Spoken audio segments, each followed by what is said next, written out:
It's good morning mga suki! Welcome nga na naman sa panibagong chapter ng buhay ko. At dito na nga nagsimula ang araw ko. Niatid nga namin muna sa school ang anak ko. At buti naman kahit pa paano ay natututunan din. Siyempre. At ito nga ang mama ko ay nagyaya ng inuman. Uy, tanghaling tapat. At tinanggihan ko nga dahil nga ako'y nagbago na. Wag ako ma. Charis lang. At kami nga ay bibili muna ng donut at dahil nga pupunta kami ng swimming. Babaunin namin sana to. Pupuntahan nga namin dito yung mamahaling resort sa 13. Yun, dam pera. At dahil nga kako maraming laman ng wallet ko kahit babawasan ko. Kaya naghanap kami ng pagkakagastos. Dami na namang tataas ang mga kilay dyan. Uy, issue ka. At habang nga nasa McDo ako, inaantay ko yung order ko, kinakausap ko yung sarili. O, diba? Gastos ang hanap mo, kaya yan, nabaliw ka.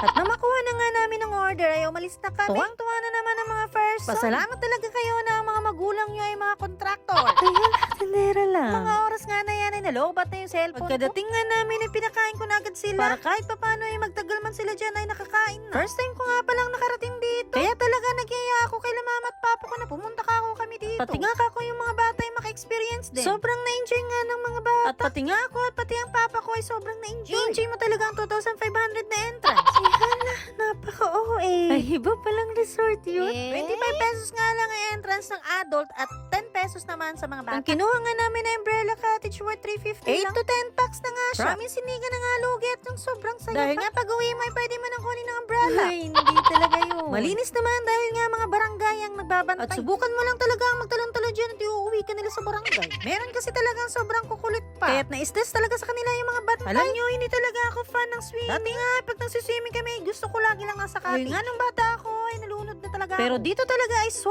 fair, na-enjoy. Hindi nga yan dyan, sobrang init dahil nga malalaki ang mga puno. At kung plantita at plantito ka nga, ay pwede mong iuwi ang isang mga puno dyan. Uy, bawal. Di yan sa'yo. At nang makita ko nga at mama at papa ko dito, ay meron na naman silang binubuong mga pangarap. Naks naman, napupopol ta. Meron nga rin sila ditong mini waterfalls. Pag medyo nga makapal na ang libog mo sa likod, ay pwede ka nga dyan. Kaya't nagtagal din talaga ako dyan sa mini waterfalls. At meron pa nga yan silang pa-spa. Dahil nga ang mga isda dyan ay paninipisin ang kalyo mo sa pa. Mababaw lang naman dyan, pero may part din na malalim. Nililiguan ng mga anak ko yan dyan na part ay mababaw pero lang. Hindi ko talaga alam kung bakit pa sila gumagamit ng salbabida.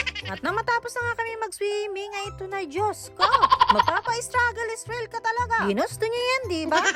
Ito pala ang kapalit ng pag-i-enjoy namin. Ito talagang resort na pinuntahan namin. Talagang kompleto talaga sila. May pa-hiking pa talaga. Hingal na nga ang person. Mababayo ko lang talaga sa inyo bago pumunta dito. Ay dalhin nyo na lahat, pababa ang lahat ng mga gamit nyo. Para nga hindi kayo magpabalik-balik. Pagdating ko nga dyan sa tuktok ay Diyos ko po, nanginginig ang mga paa ko. At sinilip ko nga yung mama ko kung nakakasunod. At nakita ko nga hingal na rin siya. At lahat nga na makikita mo dyan na paakit ay kahit wala kang arthritis ay magkakaroon ka talaga. Hiking nga ni. Sa mga naghahanap nga dyan ng pag-hiking nga na pwede na to.